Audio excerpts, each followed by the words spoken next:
நான் உங்கள் advocate sir. இப்போ என்னென்னு பார்த்தீங்கன்னா, யூடியூப்பில் ஒரு பொண்ணு எப்படி கொலை செய்கிறதுன்னு பார்த்து அவங்க அவங்க ஹஸ்பண்டை, ஒரு ஒய்ஃபு, ஒரு பொண்ணு அவங்க ஹஸ்பண்டை காதில் பூச்சிக்கொல்லி மருந்தை ஊற்றி கொண்டிருக்காங்க. கொன்னதுக்கப்புறம் ஹஸ்பண்டை காணோன்னு சொல்லி நாடகம் ஆடியிருக்காங்க. இதை இன்வெஸ்டிகேஷன் பண்ணும்போது கம்ப்ளைண்ட் இவங்க தான் பண்ணியிருக்காங்க காணோன்ட்டு. இன்வெஸ்டிகேஷன் பண்ணும்போது போலீஸு இவங்க ஃபோனை ஆராய்ஞ்ச போது யூடியூப்ல காதில் ஊற்றி எப்படி கொள்றது அப்படின்னு சொல்லி தேடிருக்காங்க. அதை வச்சு இவங்க தான் கொலை பண்ணாங்கன்னு சொல்லி அவங்களே கன்ஃபர்மேஷன் கொடுத்துருக்காங்க. ஆமாம், நான் தான் கொண்டிருக்கேன்னு.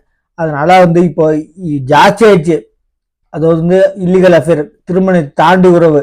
அதனால ஈரோ இருக்காங்கன்னு பசங்களை கொள்றது, புருஷனை கொள்றது, எந்த விதவிதமா டிஃப்ரெண்டா கொள்றது பார்த்துட்டு இருக்கோம். என்னன்னு பார்த்தீங்கன்னா, இதுக்கு ஒரு ஸ்ட்ரிக்ட் ஆக்ஷனா இம்மீடியட்டா இப்போ ரொம்ப சீக்கிரம் விசாரிச்சு ரொம்ப சீக்கிரம் தண்டனை கொடுத்தாங்கன்னா, இந்த அரபு நாடுகள்ல ரேப் பண்ணா தலைவிட்டு கொள்வாங்கல்ல, அப்போ அந்த இடத்துல ரேப்பை ரொம்ப கம்மி, தண்டனைகள் கடுமையாக தான் குற்றங்கள் கம்மியாகும்.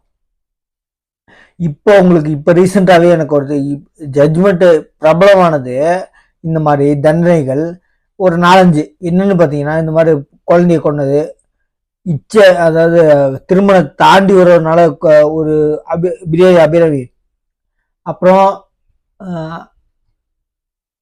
நார்த் சைடில் ஒரு லேடி குலாப் ஜாமுன்ல விஷத்தை கலந்து தாம் பெத்த பிள்ளைங்களுக்கு 2 பிள்ளைங்களை அபிராமி, பிரியாணி அபிராமி, இது மாதிரி நிறைய. இப்போ என்னன்னா, புருஷனுக்கு காதுல விஷத்தை மருந்தை ஊற்றி கொண்டிருக்காங்க. எப்படின்னு யூடியூப்ல பார்த்து கத்துட்டு இருக்காங்க.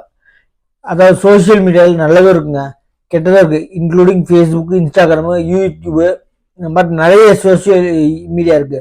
நல்லதுக்கு யூஸ் பண்ணிங்கன்னா ரொம்ப ரொம்ப நல்லது. ஆனால் கெட்டதுக்கு யூஸ் பண்ணிங்கன்னா தண்டனை கொடூரமாக இருக்கும். நல்லா புரிஞ்சுக்கோங்க.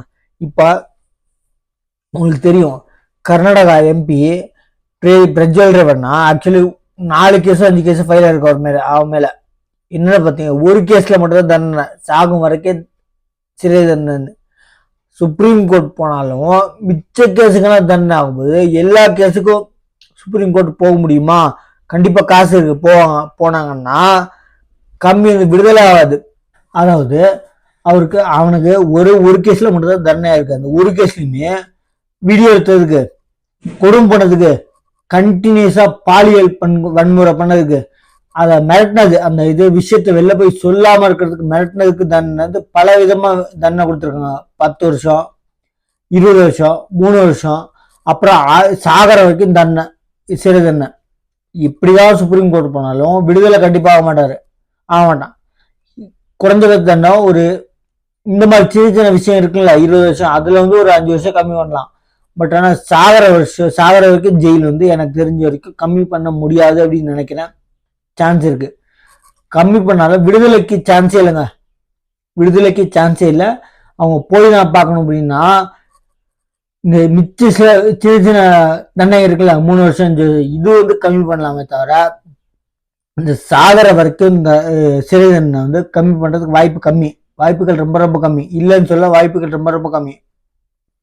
ஏன்னா மிச்சம் ஒரு 3-4 கேஸ் இருக்கு அவன் மேல. இப்போ ஒரு கேஸ்ல மட்டும் தண்டனை அறிவிச்சிருக்காங்க. அதுல சாகர வரைக்கும் தண்டனை அப்படின்னா சிறைனா, மிச்ச கேஸுங்கெல்லாம் பார்த்துக்கோங்க. இப்போ இந்த சுப்ரீம் கோர்ட் போனாலும் அவன் காசு இருக்கு போனாலும் இந்த ஒரு கேஸ்ல மட்டும்தான் அது கிட்டத்தட்ட ஒரு 4 செக்ஷன் மேல தண்டனை. 3 வருஷம், 5 வருஷம், அவன் வீடியோ எடுத்தது, மிரட்டினது, கண்டினியூஸ் ரேப்பு, இதுக்கெல்லாம் கொடுத்ததுனால இந்த சாகர சின்ன சின்ன 3 வருஷம் 5 வருஷம் வேணா கம்மி பண்ணலாம். ஆனால் அந்த சாகர வரைக்கும் சிறந்தது கம்மி பண்ணுறதுக்கு வாய்ப்புகள் ரொம்ப ரொம்ப கம்மி. நம்ம சேனலை சப்ஸ்கிரைப் பண்ணாமல் எக்கச்சக்கமான பேர் பார்த்துருக்கீங்க. சப்ஸ்கிரைப் பண்ணிட்டு பாருங்கள். தேங்க்யூ.